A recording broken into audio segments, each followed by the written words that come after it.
local organization that's doing big-time restoration of forests and stream banks.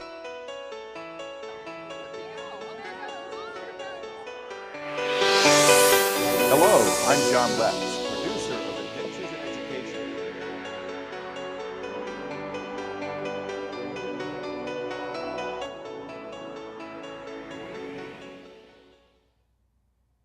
Welcome back to Ramping Up Your English.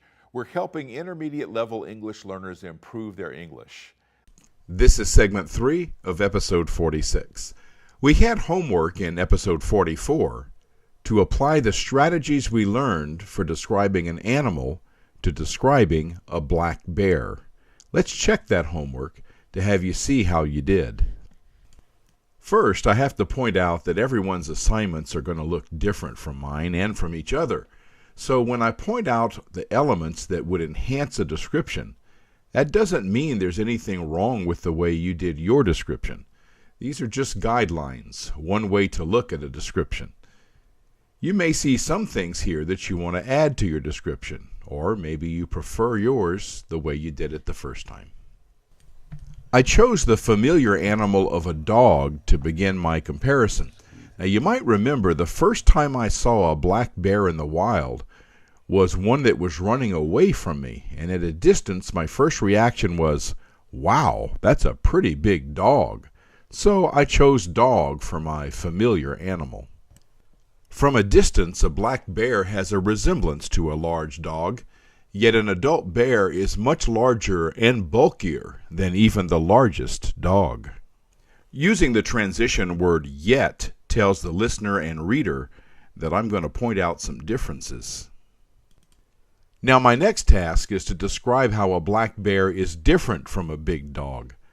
I point out that the bear is larger and bulkier than the largest dog. I point out the hump on the back of its shoulders and its thick, muscular legs. Then I point out some other obvious differences. The forepaws of a black bear are wide and contain curved claws that are suited for climbing. A bear's tail is so small it's barely noticeable. Its rump is wide and muscular. Continuing to point out the differences, I say that a bear's head is almost round when seen from the front, with a wide forehead. The ears are small in proportion to the size of its head. They are half ovals, pointing upward with well-rounded tips. Where bears most resemble dogs is their snout. It's noticeably more slender than the rest of the head. On black bears, the snout is brown, with a large black nose on the end. Did you have some of these elements in your bear description? Did you go beyond this description to include color or information about size or weight? Well, if you did, then you're well on your way to describing wild animals. Again, everyone's work is going to be unique. The important thing to note is if your description can produce an image in the mind of a listener or reader. If so, you must have done something right. If you fell short, know that we'll have opportunities in the future to describe wild animals, even the one you choose to research. See what you can learn from my description. And so ends segment 3 of episode 46 of Ramping Up Your English. Visit letscreate.org. All episodes of Ramping Up Your English are there, as well as links to the video clips we used in today's program. You can watch Ramping Up Your English on channels 15, 15.1, and 115 on the Ashland Home Network, and on channel 182 on Charter Cable in Southern Oregon. Show times are 8 a.m. on Mondays and 7:30 p.m. on Thursdays.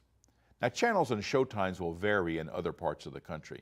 Contact your local access station to see the schedule in your area. I want to thank Gary Mark Roberts for his video work on the black bear clip featured in today's episode. I'm also grateful to Wildlife Images for allowing me to videotape their bears. Wildlife Images is featured on a recent episode of an RV TV program entitled Adventures in Education. I posted a link on my website if you're interested in seeing more about this wildlife rehabilitation and educational organization. It's also available on archive.org on that site.